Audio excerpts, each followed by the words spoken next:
Hi guys, it's Amir Akhtar here. It's been a while since I've been on, but there hasn't been a lot of changes since I've been on the last time. Now, there are some updates I'd like to quickly go over with the Canadian immigration system. First off and foremost, PR applications. They have now started a dedicated portal for both representatives and for individuals who would like to submit their applications on their own accord.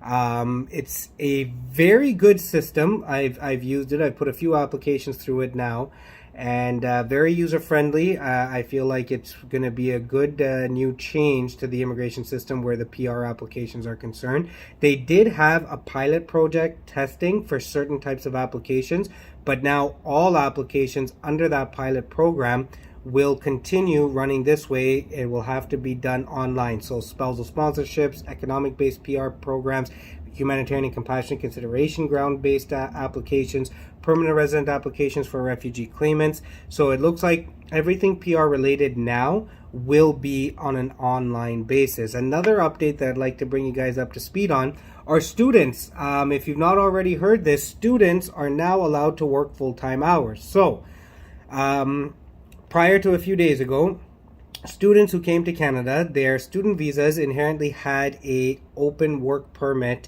classification attached to them. So a student who came into Canada and started studying was allowed to work, but only for 20 hours a week. Now, according to the Minister of Citizenship Immigration Canada, students will be allowed to work full-time hours until 2023. So this is sort of a pilot. It's not going to be something set in stone at this particular moment. He's doing it for a one-year period, and it'll allow for the students across the nation to work full-time. However, I will caution students.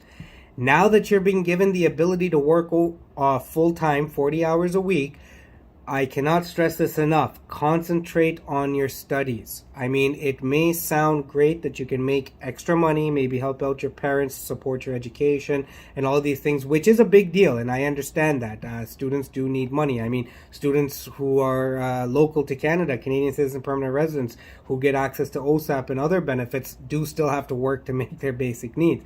But in any event, what I want to caution, especially people coming under certain governmental programs like the Student Partnership Program, and there are other programs as well, you cannot have any gap in your studies. So if you do start working overtime, like past the 20 hours, you start working the 40 hours a week, and plus overtime is also available to you now as well, so you can work above 40 hours a week as well.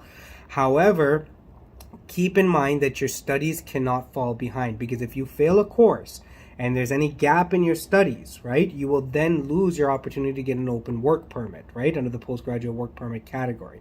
So that's one thing I want to caution the students. It does sound great that you'll be able to work 40 hours a week, and I'm not disencouraging it. I am encouraging the fact that you should be able to work more hours, but the only thing is I'm saying is have a balance between the two. Make sure if you are going to go that route that you do also maintain your studies and keep yourself at a reasonable GPA. Okay, so a couple of new changes for the good, I guess. We're becoming a lot more technical friendly in the immigration system. The immigration system was a system that was running very primitively, and over the last few years, especially with the pandemic, technology has been used a lot more amongst the many different sectors across the board, and now it's coming into the legal profession as well. And Immigration Canada being a frontier in this as a government system, they're really moving to online application and programming.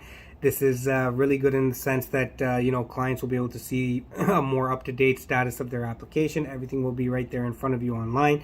You won't be left to guess. You'll know what stage your application is at every single moment now.